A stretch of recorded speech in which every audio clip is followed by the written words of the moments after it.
Have you ever wondered why so many of us get a little thrill from a spooky story? It's a fascinating human quirk. We build skyscrapers, map the human genome, and send robots to other planets. Yet a significant chunk of the population will swear on a stack of dusty tomes that their great-aunt Mildred is still hanging around the attic, occasionally misplacing the TV remote. This belief in the paranormal, in things that go bump in the night without a clear scientific explanation, is as old as humanity itself. It's a persistent itch in the back of our collective brain, a curiosity that rational thought can't quite seem to scratch away completely. It's not just about fear, it's about wonder, and the tantalizing possibility that there's more to our reality than what we can see and measure.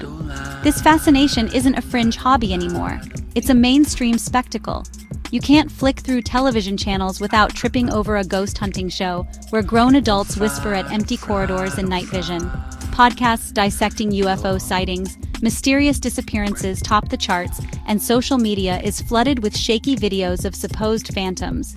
Perhaps it's a form of entertainment, a safe way to confront our deepest fears about death and the unknown from the comfort of our couches.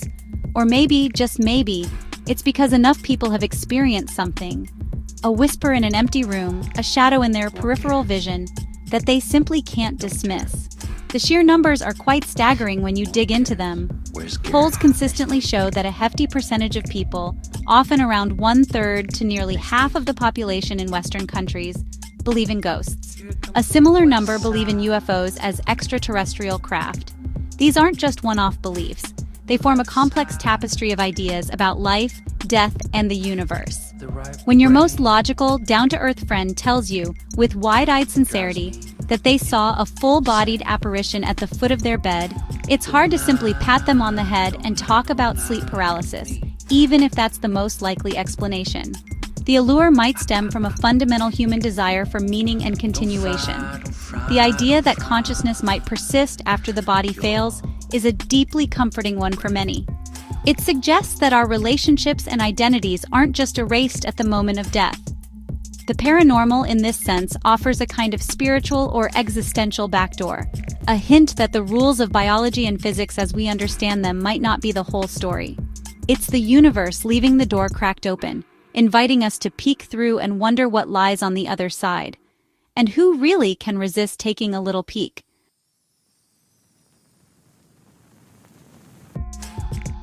More carrots. Don't tear it. More carrots. Where's Garrett? Vegetables. Vegetables. Here come from the west side. The left side. The right brain drives me insane. Let's dive into one of the more elegant and less gooey theories about hauntings, the stone tape theory. This isn't your typical vengeful spirit chained to the mortal coil narrative. Instead, it proposes something a bit more like a natural recording device. The idea, popularized in the 1970s, is that certain materials, stonewood water, can absorb and store the energy of intense emotional or traumatic events. Think of it like a geological VHS tape.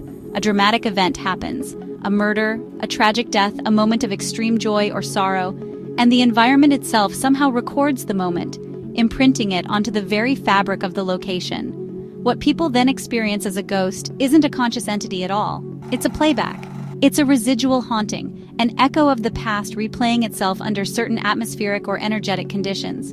This would explain why many apparitions seem to be on a loop, walking the same path down a hallway, staring out the same window, reenacting the same tragic scene over and over again. They don't interact with the living because they can't. They are no more aware of you than the characters in a movie are aware that you're sitting on your couch eating popcorn. This theory neatly explains some of the classic tropes of haunted houses. Why does the ghostly figure of the Gray Lady always descend the same staircase at the same time of night? According to the stone tape theory, it's because the conditions are just right for the tape to play. Perhaps a specific level of humidity, a certain geomagnetic field fluctuation, a particular frequency of sound that triggers the playback. Believers point to old castles, battlefields, prisons, places steeped in intense human activity, as the most haunted. The stones of these places have had centuries to soak up a whole lot of dramatic energy. Of course, the scientific community tends to raise a skeptical eyebrow at this. The big glaring question is, what's the mechanism? How exactly does a block of granite or a puddle of water record complex audio-visual information? We have no known physical laws that would allow for this kind of environmental data storage and retrieval. Scientists would demand to know what energy is being stored and what medium is storing it. Without a testable hypothesis, a way to record and play back an event on limestone in a lab, it remains speculation. It's a beautifully poetic idea, but for now, it lacks any scientific footing to stand on. When most people see a strange light in the sky, their minds jump to little green men from Mars or Zeta Reticuli. But what if the visitors aren't from another planet, but from another dimension? This is the core of the interdimensional hypothesis. It offers a wild alternative to the nuts and bolts extraterrestrial hypothesis. Rather than physical spacecraft, UFOs could be manifestations from a parallel reality, a dimension that coexists with ours but is usually invisible. They're not traditional aliens, more like cosmic next-door neighbors living in a house we can't see. Reported UFO behaviors appear and disappear, change shape, perform impossible maneuvers, don't fit a physical craft with occupants. How could a solid object go from 0 to thousands of miles per hour without turning occupants to jelly? The interdimensional view says they aren't bound by our physics. They dip in and out of our dimension, appearing briefly before retreating. Proponents, including Jacques Vallée, argue it unifies high strangeness across phenomena. Skeptics counter it's not testable, like stone tape, an unfalsifiable claim far beyond what physics can currently prove. Imagine you're in an old, creepy building. The air feels heavy. You get a strange sense of unease, a feeling of being watched. You might even see a fleeting shadow out of the corner of your eye. Is it a ghost, or is it just noise? Not just any noise, but infrasound. Sound waves at a frequency so low, below 20 hertz, that it's inaudible to the human ear. While we can't hear it, our bodies can certainly feel it, and the effects it can have are surprisingly spooky. Scientists have found exposure to these low-frequency vibrations can trigger physical and psychological responses that read like a checklist for a classic haunting. In the 1980s, engineer Vic Tandy worked in a lab rumored to be haunted. People reported depression, cold shivers, a persistent sense of a presence. One day, Tandy felt a gray figure watching him, which vanished when he turned to face it. He looked for a rational cause. He discovered a new fan was emitting a silent, approximately 19 Hz wave. That frequency matched the resonant frequency of the human eyeball. The infrasound vibrated his eyeballs, making him see a distortion, a ghost, that wasn't there. This opened a new avenue for paranormal investigation and skepticism. Could infrasound explain many reported hauntings? It's certainly plausible. These waves can come from distant thunderstorms, wind turbines, large industrial machinery, or wind flowing over a uniquely shaped building or corridor. The sensations it can produce include anxiety, sorrow, chills, a vibrating feeling in the chest, pressure changes in the ears. All are commonly reported in paranormal experiences. It's a perfect recipe to make your brain think something supernatural is afoot. But this doesn't close the book. Infrasound can't explain objects moving on their own, disembodied intelligent voices, or multiple witnesses seeing the same detailed apparition. Skeptics use it to debunk many claims as environmental artifacts. Believers say it's one piece of a larger puzzle, or even a tool spirits use to manifest. The silent sound remains a key player in the debate. Have you ever heard a faint, low-pitched droning sound that you just can't place? For most of us, it's a passing annoyance, probably a neighbor's refrigerator or distant traffic. But for a small percentage, this sound is constant and maddening. The hum is a persistent low-frequency noise audible to only about 2 to 4% of people in certain locations. It's been reported worldwide: Taos, New Mexico, Bristol, England, Bondi, Australia. Hearers describe a distant diesel idle, yet instruments often detect nothing, and the sound seems audible only to hearers. Unlike tinnitus, it's frequently location-dependent. People report it vanishes when they travel, then returns, hinting at an external source. Theories range from industrial noise, gas pipelines, and high-pressure water mains to military VLF signals, Earth's microseismic activity, and individual sensitivity via bone conduction. Others invoke secret programs, HARP, even hidden UFOs or underground bases. For sufferers, the source matters less than the toll: sleep disruption, headaches, anxiety, profound distress.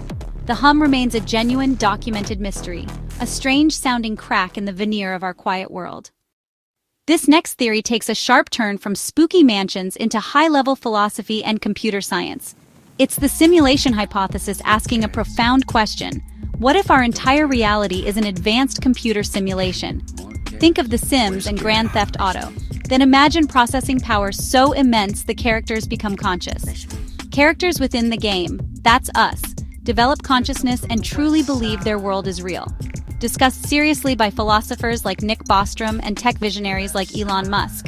If a post-human civilization had unimaginable computing power, they might run ancestor simulations, possibly billions upon billions. Statistically, we might be one of countless simulated consciousnesses. It's a numbers game.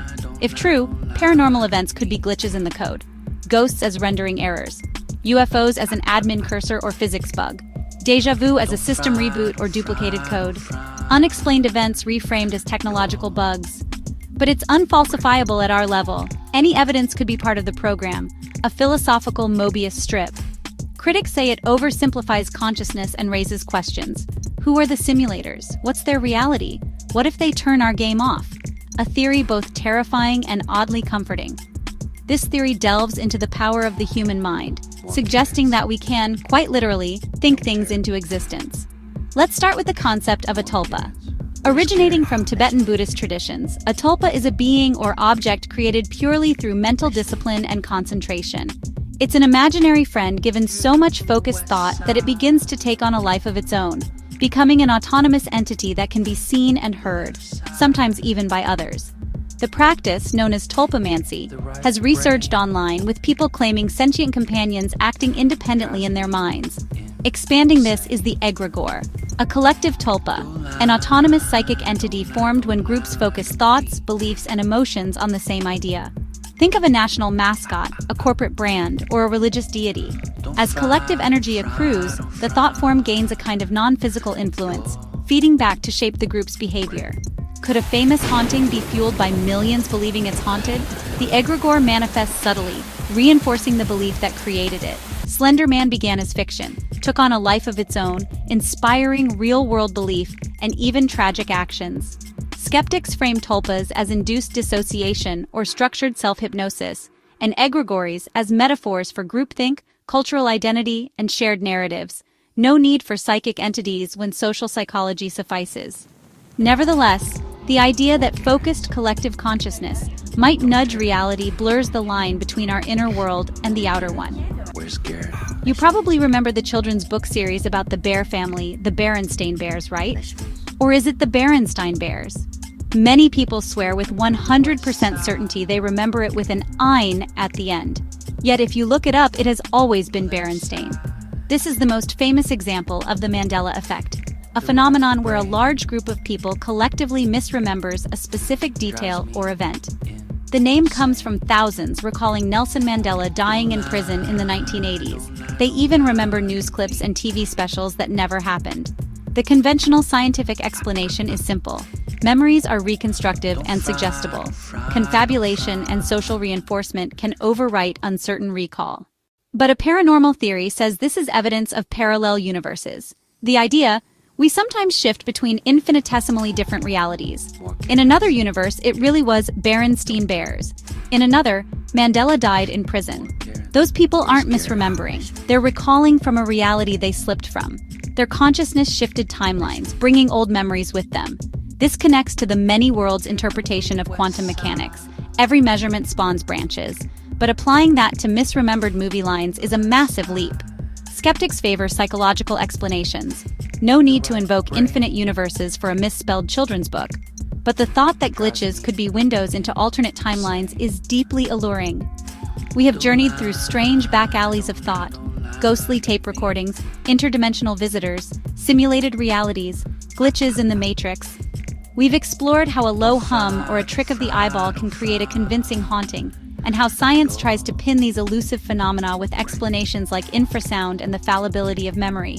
Yet these explanations, while powerful, sometimes fail to capture the full, bizarre scope of what people report. The debate is as old as time, a tug-of-war between personal experience and empirical evidence. Believers hold firm to what they've seen and heard. For them, a lack of instruments detecting ghosts reflects limits of technology, not absence. Science evolves. What was impossible yesterday can be fact tomorrow. Skeptics stand on the scientific method. Extraordinary claims require extraordinary evidence, and so far, much is anecdotal and non-reproducible. Known psychological and physical phenomena can trick us, from sleep paralysis to confirmation bias to hoaxes. To skeptics, it's not a lack of imagination, but rigor against leaping to supernatural conclusions. And so we are left at the crossroads of mystery and reason. We have our scientific tools and models, yet the stories persist. The experiences continue. The itch of the unknown remains. Whether these theories are glimpses of deeper reality or creative fictions we tell to tame chaos may never be fully answered. So, as you turn off the lights tonight and the house settles into silence, ask yourself this: is the universe truly just what we can see and measure? Or is it possible that our reality is, and always has been, haunted by the ghosts of unanswered questions?